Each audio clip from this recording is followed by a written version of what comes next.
Hey, thanks for checking out my video. Today I'm making a southern coconut pecan cake.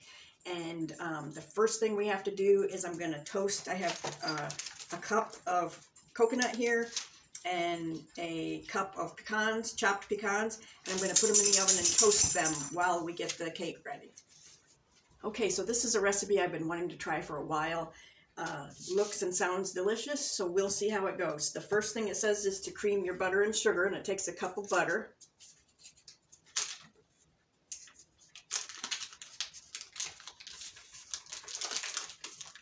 And somebody's bound to ask me about this mixer. People always do. I love this mixer. It's called a Nutrimil Artiste. It has 2 paddles instead of 1. It scrapes the bowl for you. I love it. If you have any interest in a new mixer, I'll put a link in the description. And also I'll put this recipe in the description.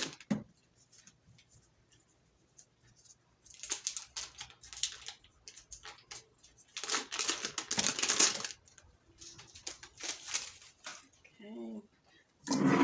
2 cups of sugar.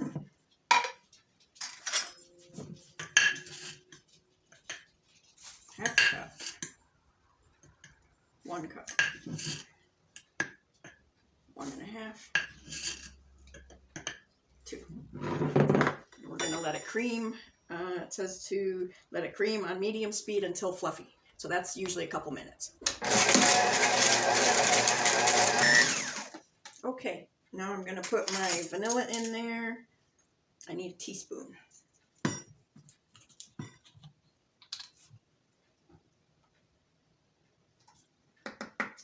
Whip again. Okay, now I'm going to add the eggs one at a time.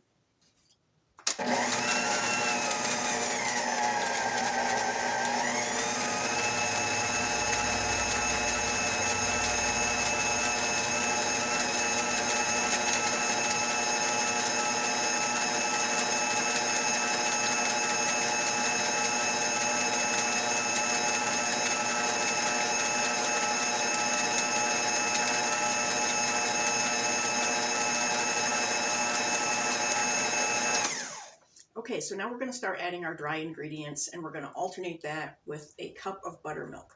And I never have buttermilk on hand, and I always want to bake something that needs buttermilk. And it's easy enough. You take a cup of milk and you add either a tablespoon of vinegar, white vinegar, or a tablespoon of lemon juice to it, and it turns it into buttermilk. So that's what I've got here. I used lemon juice. And our dry ingredients I'm going to put through a sifter so they're not lumpy. And I need 2 1/2 cups of flour.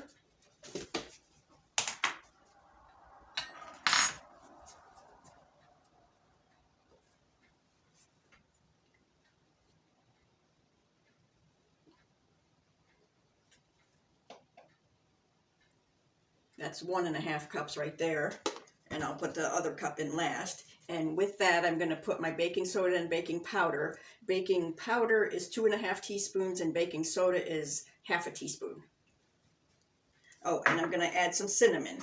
This is one thing I'm adjusting. The recipe called for a 1/4 teaspoon of nutmeg, and instead I'm going to use a 1/2 teaspoon of cinnamon.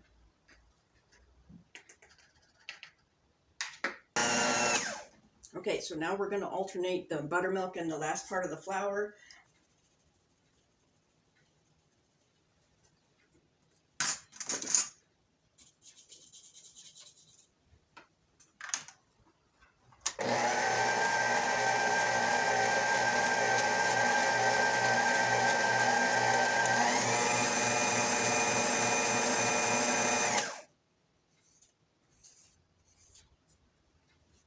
Okay, so now we're going to put the last cup, and I'm going to start putting the buttermilk in there.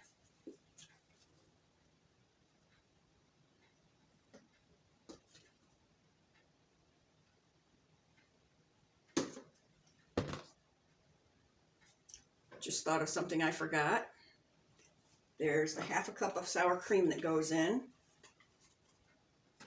It's not too late.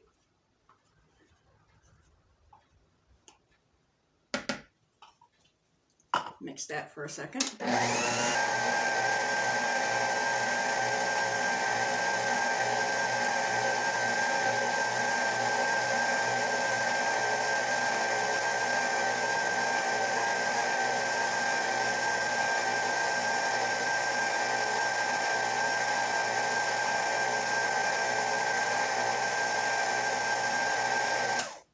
Okay, so now it says to stir in the pecans, which I toasted.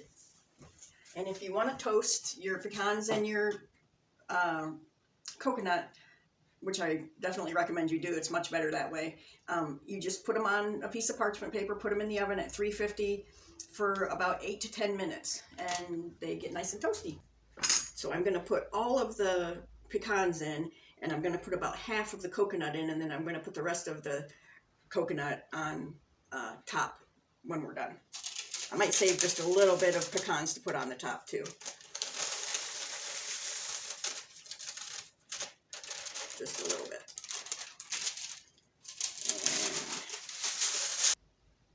Okay, so I put about half of the coconut in there and 3/4 of the pecans in there.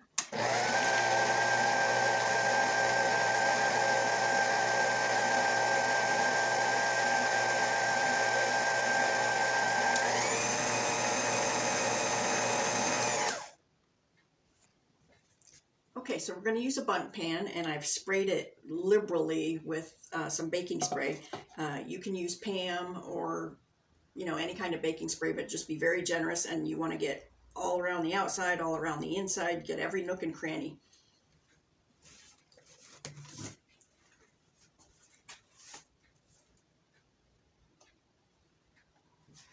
Just going to try to level it off a little bit here, make it smooth. It's going to take about 50 minutes, and I'm going to clean up my mess, and we're going to make the frosting while it bakes.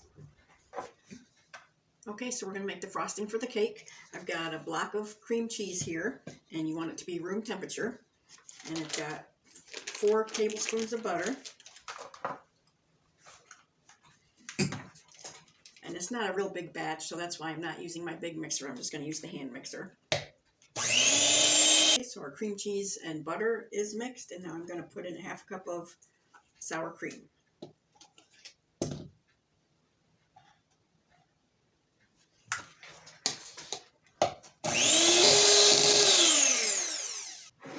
And I'm going to put 2 cups of powdered sugar in there, but I'm just going to put the first cup in, mix it, and then I'll put the second cup in.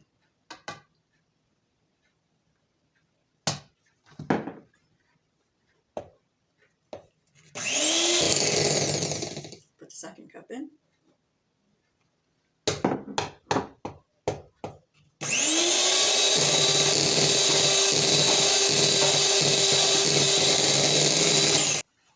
Okay, so you might be able to tell that my cake did not come out perfect. I believe I tried to take it out of the pan too soon, and it stuck, some of it. So there are a few places where there's little pieces of cake missing that stuck in the pan, but that's okay because we're going to put this frosting over the top of it, and it's going to cover it all up anyway, and it'll still be delicious. So I'm going to go ahead and get started. Our frosting is pourable, so we're going to pour it so that it drips down both to this inside and the outside.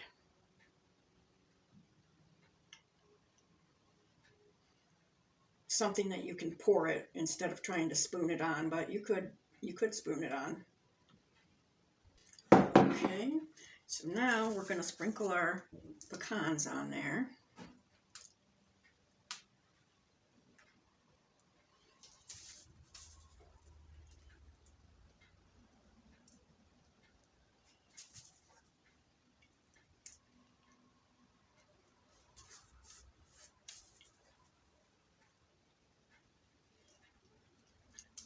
And we're going to take our coconut and put it on there.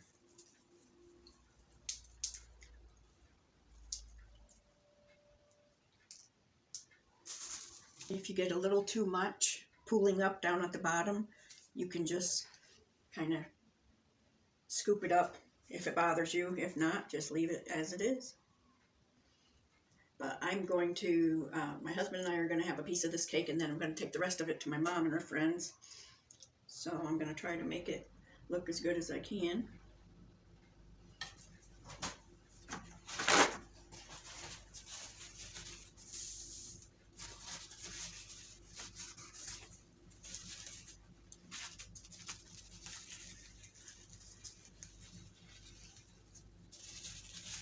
Okay, so it's done. It may be a little bit messy, but it's going to be delicious.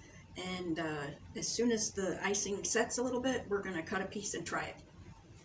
Okay, time to try the cake.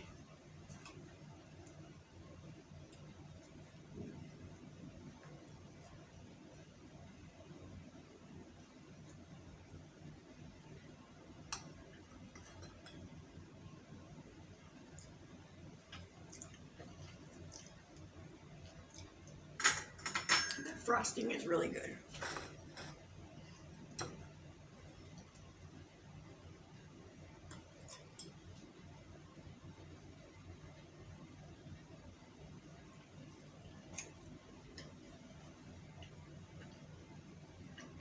Very, very good. I want to try a little bit of the middle part here. Very good. If I were to remake this, I think the only thing I might do is add a little more powdered sugar to the frosting so it would be a little less runny. But other than that, it's delicious. So I hope you enjoyed the video, and I hope to see you again soon. Take care.